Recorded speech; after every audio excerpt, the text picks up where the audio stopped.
Shalom, selamat pagi anak-anak kelas 11.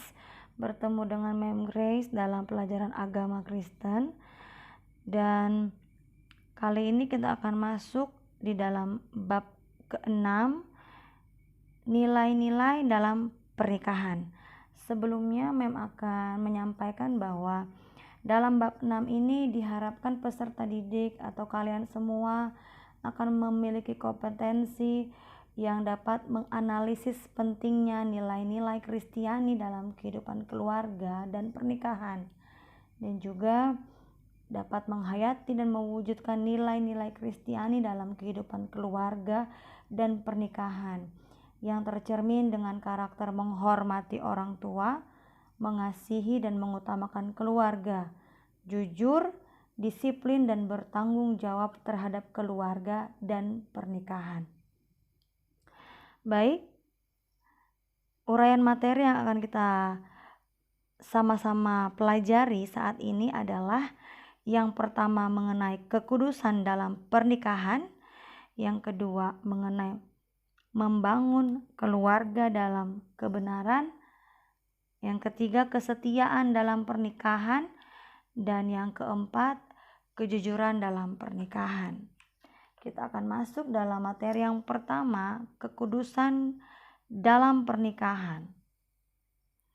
Pernikahan adalah satu tahapan dalam kehidupan di mana laki-laki bersatu dengan perempuan, dan kemudian di dalam Alkitab sangat menentang yang dikatakan dengan pernikahan sejenis.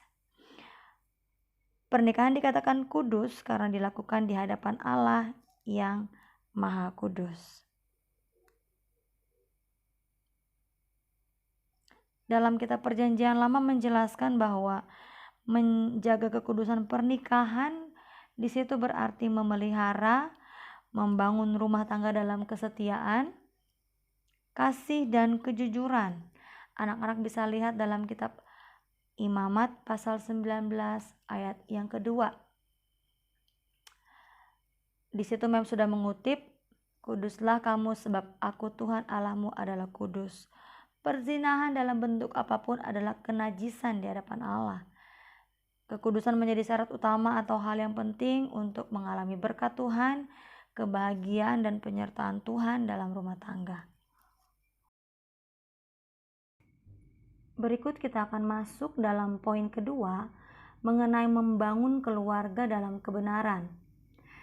Di dalam kitab 1 Korintus 7 banyak membahas tentang perkawinan. Dalam pernikahan Kristen, suami dan istri tidak boleh egois. Di dalam kitab Efesus 5 ayat 22 dan 23 dikatakan di situ bahwa istri harus tunduk kepada suami sama seperti kepada Tuhan. Sebab suami adalah kepala istri, seperti Kristus yang adalah kepala jemaat. Dan sebaliknya, suami tidak boleh egois, suami harus mengasihi istri. Kita bisa lihat dalam kitab Efesus 5 ayat 25. Jadi dalam kehidupan pernikahan Kristen ada balance antara suami dan istri. Suami harus menghargai istri, istri harus tunduk kepada suami. Itu yang diajarkan firman Tuhan kepada kita sebagai pengikut-pengikut Kristus. Pernikahan bukan hanya sekedar keinginan dua manusia, melainkan kehendak Allah untuk laki-laki dan perempuan. Oleh sebab itu, kedua-duanya harus menjalankan tugasnya dengan penuh tanggung jawab kepada Tuhan. Tidak boleh egois dan harus saling menghargai dan menghormati antara suami dan istri. Berikutnya poin C, kesetiaan dalam pernikahan. Alkitab secara serius menjelaskan prinsip pernikahan yang dikehendaki Tuhan, di mana Allah tidak pernah merancang poligami dan poliandri. Poligami adalah suami yang beristri lebih dari satu. Poliandri adalah istri yang bersuami lebih dari satu. Jadi di dalam Alkitab Allah tidak pernah menginginkan ada suami yang memiliki lebih dari satu istri dan istri yang memiliki lebih dari satu suami. Jelas-jelas dalam kitab Matius 19 ayat 4 firman Tuhan berkata, Yesus berkata bahwa sejak semula Allah menciptakan manusia itu laki-laki dan perempuan, dan laki-laki itu akan meninggalkan ayahnya dan ibunya dan bersatu dengan istrinya sehingga keduanya itu menjadi satu daging. Jadi satu suami diperuntukkan untuk satu istri. Dan tentunya di ayat 6 dalam kitab Matius pasal 19, Yesus dengan jelas melarang perceraian. Firman Tuhan, apa yang telah dipersatukan Allah tidak boleh diceraikan manusia. Dan untuk poin keempat, kejujuran dalam pernikahan. Pernikahan dibutuhkan kejujuran serta keterbukaan antar pasangan. Anak-anak, tidak ada pernikahan tanpa masalah, tetapi akan selalu ada cara untuk menyelesaikan dan mengatasi setiap masalah dalam pernikahan, yang tentunya diperlukan keterbukaan antara suami dan istri. Dibutuhkan kejujuran dalam komunikasi dan tidak boleh menyembunyikan hal sekecil apapun. Hal ini terjadi dalam Alkitab. Kita bisa melihat contoh ketidakjujuran pasangan suami istri, yaitu Ishak dan Ribka. Kita bisa lihat dalam kitab Kejadian 27 ayat 41 sampai 46, di mana Ribka membohongi suaminya untuk membela Yakub, anak kesayangannya. Sehingga Yakub harus melarikan diri, Yakub harus pergi, merantau. Dan meskipun di dalam kitab Kejadian pasal 32 ayat 1 dan 21 akhirnya Yakub dan Esau berdamai, kehidupan keluarga mereka, orang tua mereka sudah diliputi masalah.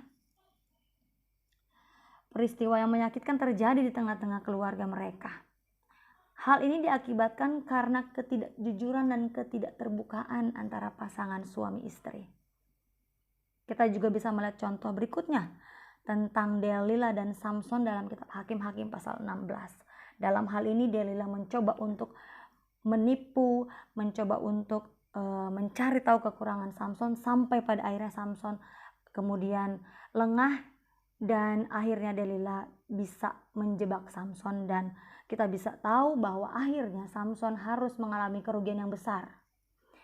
Nah, dalam setiap pernikahan dituntut adanya kejujuran, dituntut adanya keterbukaan, komunikasi yang baik antara suami dan istri. Sebagai anak Tuhan, sebagai pengikut Kristus, ketika kita akan melangkah ke dalam jenjang pernikahan, diharapkan kita memiliki kejujuran dalam pernikahan. Kita memiliki kesetiaan, kejujuran dalam pernikahan, dan kebenaran dalam membangun rumah tangga. Mem harapkan materi ini bermanfaat bagi anak-anak kelas 11 dan kita bisa aplikasikan dalam kehidupan keseharian kita, apalagi ketika kita akan mencapai ke jenjang pernikahan. Dan untuk tugas kali ini memang akan berikan kepada anak-anak kelas 11. Kita buka dalam dalam halaman 50 nomor 1 sampai nomor 5, membaca kitab Hakim-Hakim 14 sampai 19, dan kemudian melakukan analisis dan memberikan solusi pemecahan masalah. Baik, demikianlah materi agama Kristen untuk kelas 11 kali ini. Mem harap kita dapat memahami nilai-nilai dalam pernikahan Kristen. Dan diingatkan untuk mengerjakan tugas halaman 50 nomor 1 sampai nomor 5. Terima kasih atas perhatiannya. Salam sehat, tetap semangat. Tuhan Yesus memberkati kita semua. Jumpa lagi di kali mendatang. Shalom.